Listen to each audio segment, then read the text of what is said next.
जय श्री कृष्ण मित्रों।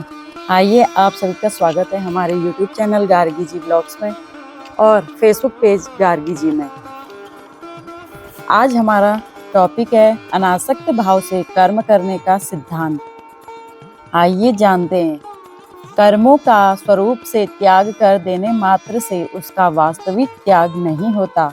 इसीलिए भगवान कर्मों के वास्तविक त्याग करने के लिए तृतीय अध्याय के 7वें श्लोक में बताते हैं, हे अर्जुन, जो मनुष्य मन से इंद्रियों पर नियंत्रण करके आसक्ति रहित होकर अथवा अनासक्त भाव से कर्मेंद्रियों अथवा समस्त इंद्रियों के द्वारा कर्म योग का आचरण करता है, वही श्रेष्ठ है। मन से इंद्रियों को वश करने का तात्पर्य है कि विवेकवती बुद्धि के द्वारा मन और इंद्रियों से स्वयं का कोई संबंध नहीं है, ऐसा अनुभव करना। मन से इंद्रियों का नियमन करने पर इंद्रियों का अपना स्वतंत्र आग्रह नहीं रहता, अर्थात उनको जहाँ लगना चाहे वहीं वे लग जाती हैं और जहाँ से उनको हटाना चाहे वहाँ से हट जाती हैं। इंद्रियां वश में तभी होती हैं जब इनके साथ ममता अथवा मेरापन का सर्वथा अभाव होता है। 12वें अध्याय के 11वें श्लोक में भी कर्मयोग के लिए इंद्रियों को वश में करने की बात आई है। सर्व कर्म फल त्यागम ततः कुरु यतात्मवान। तात्पर्य यह है कि वश में की गई इंद्रियों के द्वारा ही कर्म योग का आचरण होता है। आसक्ति दो जगह होती है, पहली कर्मों में और दूसरी उनके फल में। समस्त दोष आसक्ति में ही रहते हैं, कर्मों तथा उनके फल में नहीं।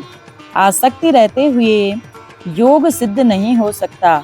आसक्ति का त्याग करने पर ही योग सिद्धि होती है। अतः साधक को कर्मों का त्याग न करके उनमें आसक्ति का ही त्याग करना चाहिए। आसक्ति रहित अथवा अनासक्त होकर सावधानी एवं तत्परता पूर्वक कर्तव्य कर्म का आचरण किए बिना कर्मों से संबंध विच्छेद नहीं हो सकता। साधक आसक्ति रहित तभी हो सकता है जब वह शरीर, इंद्रियां, मन, बुद्धि को मेरी अथवा मेरे लिए न मानकर केवल संसार का और संसार के लिए ही मानकर संसार के हित के लिए तत्परता पूर्वक कर्तव्य कर्म का आचरण करने में लग जाए। जब वह अपने लिए कोई काम न करके केवल दूसरों के हित के लिए संपूर्ण कर्म करता है, तब उसकी अपनी फलासक्ति स्वतः मिट जाती है। कर्मेंद्रियों से होने वाली साधारण क्रियाओं से लेकर चिंतन तथा समाधि तक की समस्त क्रियाओं का हमारे स्वरूप के साथ कुछ भी संबंध नहीं है, परंतु स्वरूप से अनासक्त होते हुए भी यह जीवात्मा स्वयं आसक्ति करके संसार से अपना संबंध जोड़ लेता है। कर्मयोगी की वास्तविक महिमा आसक्ति रहित होने में ही है। कर्मों से प्राप्त होने वाले किसी भी फल को न चाहना अर्थात उससे सर्वथा असंग हो जाना ही आसक्ति रहित होना अर्थात अनासक्त होना है।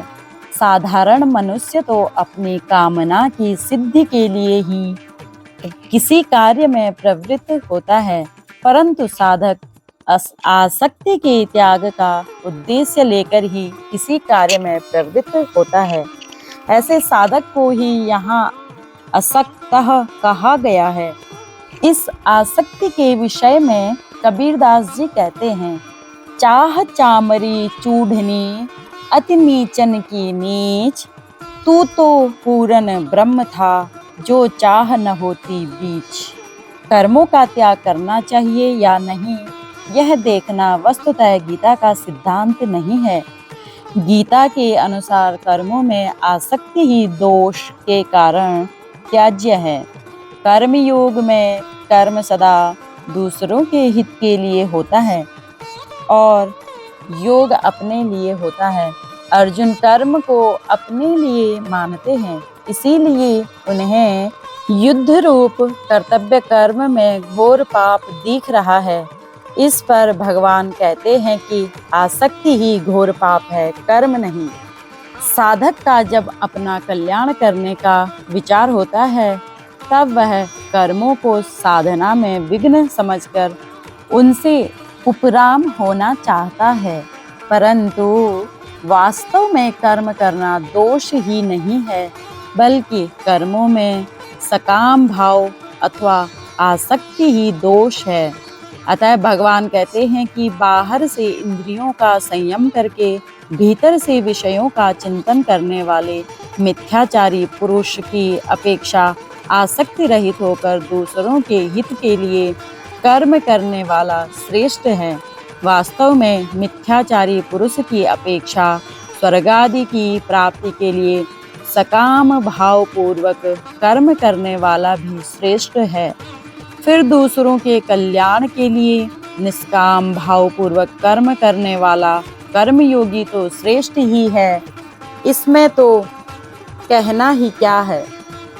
5वें अध्याय में जब अर्जुन ने प्रश्न किया कि संन्यास और योग दोनों में कौन श्रेष्ठ है, तब भगवान बोले, दोनों को ही कल्याणकारी बताकर कर्म संन्यास की अपेक्षा कर्म योग को श्रेष्ठ कहा।